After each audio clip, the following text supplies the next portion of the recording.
The Bucs finally took down the Saints. Let's talk about it on the Boat Parade. You know you could look me in the eye.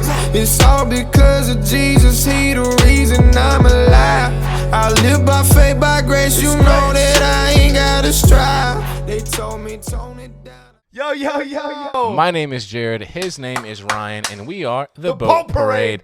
Thank you guys for liking, commenting, and subscribing as always. I'm back, baby. Week 2, Bucs. Week 2, the Bucs finally defeated the New Orleans Saints. Ah! Tom Brady going into the game, he was like, yeah.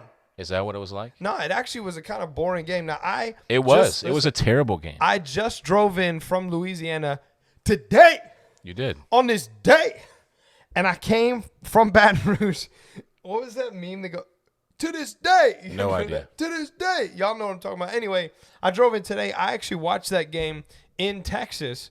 And I'll be honest, when halftime comes and the score is 3-0 and the Bucs have 0, you start asking yourself, now, wait a minute.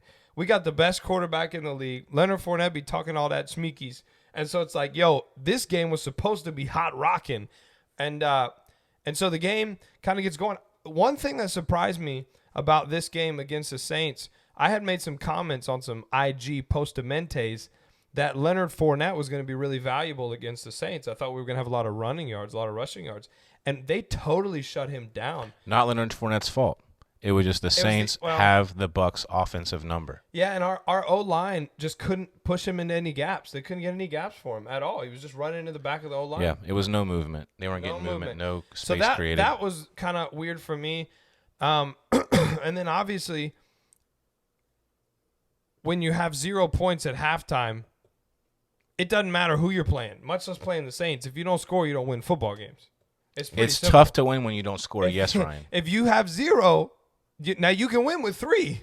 But it's halftime. We don't even have 3. We didn't even kick field goal. We don't even have field goal. Tom Brady was actually, the receivers weren't looking super great in that first half. I feel like Tom put the ball in. The defense looked good. Everybody else looked bad, pretty much for the most part. I'm not gonna say everybody, but yeah, Tom didn't look that great either. And then he hurt. Did you see him hurt his hand? Yeah, on the snap. He was sitting there on the snap that he dropped the fumble, and then he was like, "Ow, my hand." Yeah, his fingers got jammed on that snap, and it was Tom Brady's fault on the snap.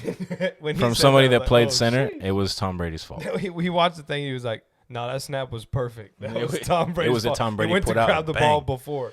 But no, it was a not very entertaining game. If you like defense, I'm sure it was great. Until the fourth quarter. Until the fight. That's right, which I think was about midway through the third quarter. The score was still 3-0, and all of a sudden this fight breaks out. Maybe 3-3. Don't remember. It may have been 3-3, but now this is a confrontation between. This is something that's been going on for 7 years. Yeah, and this is Mike Evans and Lattimore. And with the Saints, and they've had a conflict long before Brady came to the Bucs and whatever the situation is. But he said, "What am I supposed to do? That's Tom Brady." Exactly. That's what he said to the ref afterwards. And you know what's funny? The refs know. You ever seen that thing where Michael Jordan, where the ref's talking to Michael, and the ref's like, I didn't see it, but I know you're right, Michael. I agree with you, Michael. Yeah, that doesn't happen to Tom Brady. No, I know that doesn't. But deep down, the refs know it's still Tom Brady. I'm behind Mike Evans on that particular decision. And when he came in there, pow! Because Lenny was about to tear it up. Leonard Fournette had just gotten shoved, and he's twice the size of Mike Evans. So I'm like, yo, this is about to get real. No, he's not. What do you mean? On the screen right now are the sizes of both of these people. Put the weight, bro. Lenny's arms are like the size of his laptop.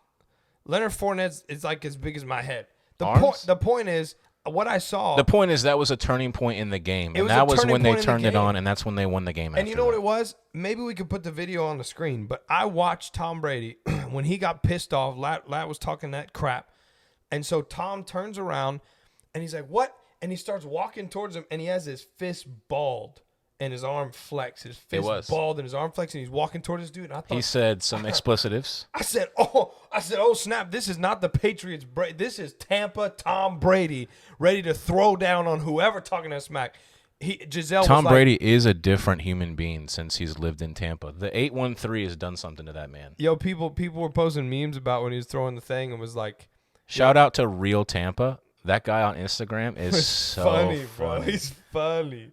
But they were talking about the meme that was circulating a lot was like he threw the tablet, and someone commented, and they were like, dang, Giselle really putting pressure on her brother or something like that. The best one that I saw that somebody showed me was they said that if there's a Bucs Saints game that ever is like tied and goes into overtime, they should just have Evans and Lattimore just fight to the death at midfield. And then there was a video of Family Guy with Peter and the chicken fighting.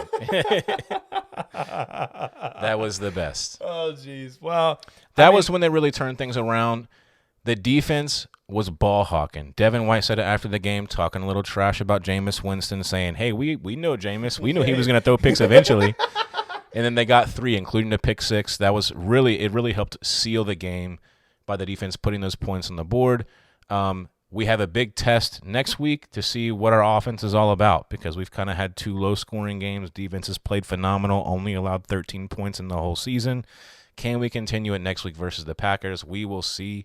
But yeah, the fight, turning point of the game. That's what the fight was a turning point of the game. Then it was 17 to their 7 points in the fourth quarter with a pick 6 to close it out for a final score of 20-10. The Bucs win against the Saints for the first time since 2018.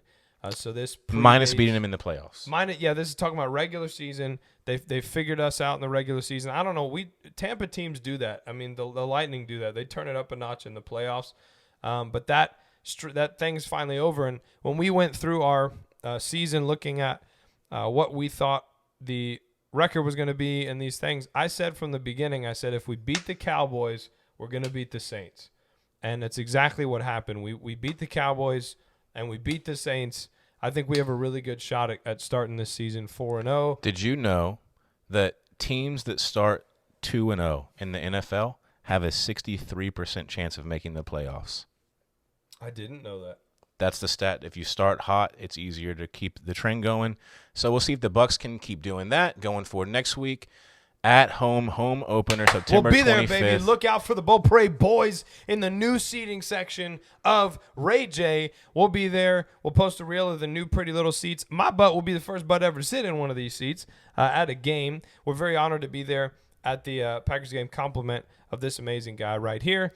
And we're super excited to be there. So stay tuned.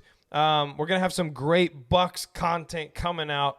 And we'll talk about the Packers game. We'll be there live, so we'll be talking about it. Anyway, we love you guys. We'll see you guys next time on The Boat Parade. It's all because of Jesus, he the reason I'm alive.